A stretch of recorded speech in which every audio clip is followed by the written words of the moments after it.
আকাশবাণী কলকাতা। খবর পড়ছি নমামি বসু রুদ্র। প্রথমে বিশেষ খবর। লোকসভা নির্বাচনের দ্বিতীয় দফায় 12টি রাজ্য ও একটি কেন্দ্রশাসিত অঞ্চলের 88টি আসনে ভোটগ্রহণ কঠোর নিরাপত্তার মধ্যে দিয়ে এগিয়ে চলেছে। কোনো জায়গা থেকেই বড় ধরনের অপ্রীতিকর ঘটনার খবর মেলেনি। এ রাজ্যে দার্জিলিং, রায়গঞ্জ ও বালুরঘাট আসনে সকাল 7টায় ভোটগ্রহণ শুরু হয়েছে, চলবে সন্ধে 6টা পর্যন্ত। বেলা 11টা পর্যন্ত এই তিনটি আসনে গড়ে 31% মতো ভোট পড়ার খবর পাওয়া গেছে।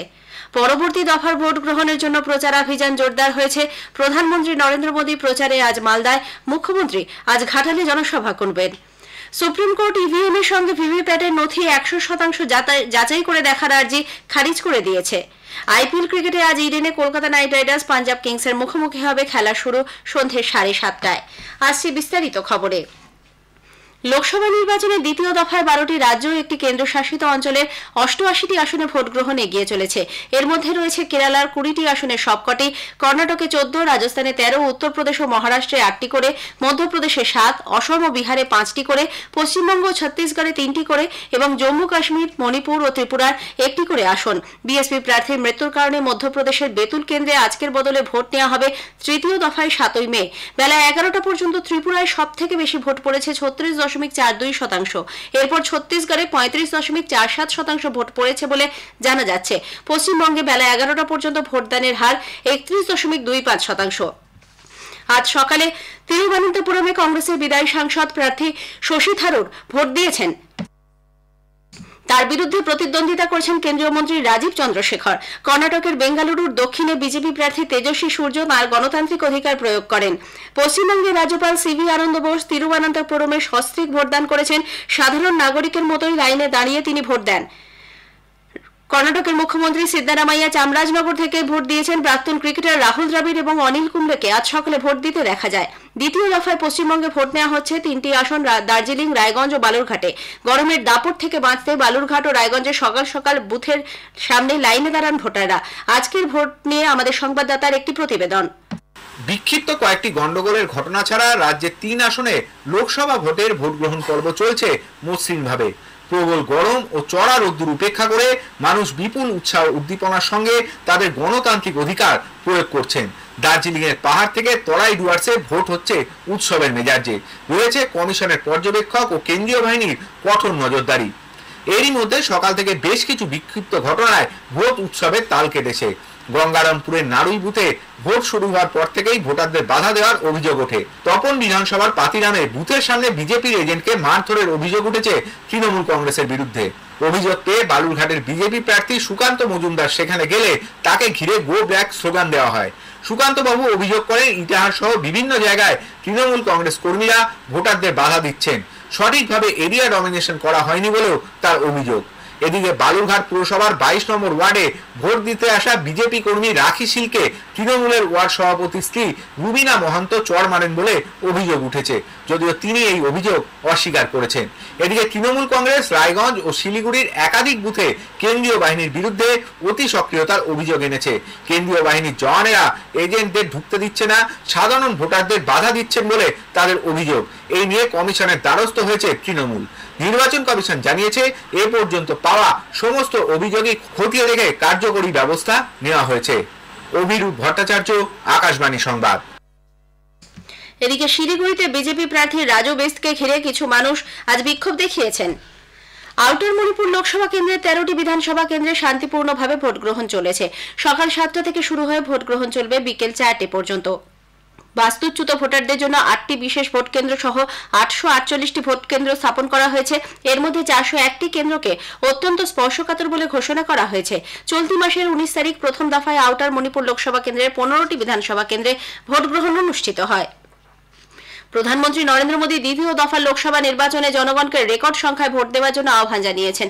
বিপুল সংখ্যক ভোটার মতাধিকার প্রয়োগ করলে তা দেশের গণতন্ত্রকে শক্তিশালী করে বলে তিনি সমাজ মাধ্যমের এক পোস্টে উল্লেখ করেছেন। কেন্দ্রীয় মন্ত্রী অনুরাগ সিং ঠাকুরও দেশের যুব সম্প্রদায়কে বিপুল উৎসাহে গণতন্ত্রের এই উৎসবে সামিল হওয়ার আহ্বান জানান। তিনি বলেন, 5 বছর অন্তর এই সুযোগ আসে, সুতরাং যথাযথভাবে দেশের উন্নয়নের জন্য সকলকে ভোট দিতে হবে।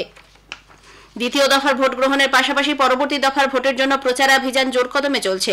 পশ্চিমবঙ্গে মালদা উত্তর ও দক্ষিণ লোকসভা আসনে প্রার্থীদের সমর্থনে বিজেপি নেতা প্রধানমন্ত্রী নরেন্দ্র মোদী আজ জনসভায় তৃণমূল কংগ্রেস সরকারের তীব্র সমালোচনা করেন। নিয়োগ দুর্নীতি, সন্দেশখালী এবং অনুন্নয়নের প্রশ্ন তুলে ধরে বিজেপি প্রার্থীদের জয়ী করার আহ্বান জানান তিনি। এসএসসি নিয়োগ দুর্নীতি কাণ্ড নিয়ে প্রধানমন্ত্রী বলেন, ऐसा कोई काम नहीं है जो बंगाल में बिना कट कमीशन के होता हो। यहां तक कि इन्होंने किसानों तक को नहीं छोड़ा। साथियों, टीएमसी ने यहां युवाओं के भविष्य के साथ लगातार खिलवाड़ किया है।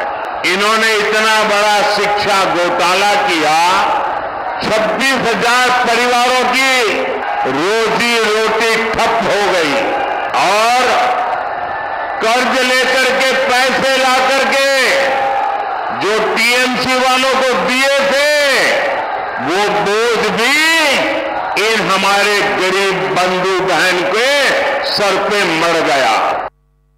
তৃণমূল কংগ্রেস নেত্রী মুখ্যমন্ত্রী মমতা ব্যানার্জি ঘাটাল লোকসভা কেন্দ্রে তৃণমূল কংগ্রেস প্রার্থীদের সমর্থনে প্রচার সারবেন। ঘাটালের পর ঝাড়গ্রামেও একটি জনসভা করার তার কর্মসূচি রয়েছে।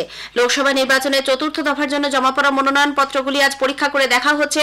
গতকাল বিকেলে মনোনয়ন জমা দেওয়ার সময়সীমা শেষ হয়। প্রার্থীপদ প্রত্যাহারের শেষ দিন 29 এপ্রিল। এই পর্বে 9টি রাজ্য এবং একটি কেন্দ্রশাসিত অঞ্চলে 96টি লোকসভা আসনে ভোট নেওয়া হবে 13ই মে। এর মধ্যে রয়েছে পশ্চিমবঙ্গের বহরমপুর, কৃষ্ণনগর, রানাঘাট, বোলপুর, বীরভূম, বর্ধমান পূর্ব, বর্ধমান দুর্গাপুর এবং আসানসোল। এদিকে পঞ্চম পর্যায়ের আজ ভোট গ্রহণের জন্য বিজ্ঞপ্তি জারি হয়েছে। সেই সঙ্গে শুরু হয়েছে মনোনয়নপত্র দাখিলের কাজ। এই পর্যায়ে 49টি আসনে ভোট নেওয়া হবে 20 মে। ইলেকট্রনিক ভোটিং মেশিন ইভিএম এর তথ্যের সঙ্গে ভিভিপ্যাটের নথি 100% মিলিয়ে দেখার আর্জি সুপ্রিম কোর্ট আজ খারিজ করে দিয়েছে। বিচারপতি সঞ্জীব খান্না এবং বিচারপতি দীপঙ্কর দত্তের বেঞ্চ আজ এই রায় দিয়েছে। গত 18 এপ্রিল এর রায়দান স্থগিত রাখা হয়। বেঞ্চ নির্বাচন কমিশনের কাছ থেকে কিছু কারিগরি ব্যাখ্যা চাওয়ায় 24 এপ্রিল আবার মামলাটি তালিকাভুক্ত করা হয়। নির্বাচন কমিশনের যাবতীয় জবাব বিবেচনা করার পরই আজ এই রায় ঘোষণা করা হলো। বিচারপতি দত্ত বলেছেন, এই বিষয়ে আদালত সাক্ষ্য প্রমাণ দিয়েই পরিচালিত হয়েছে।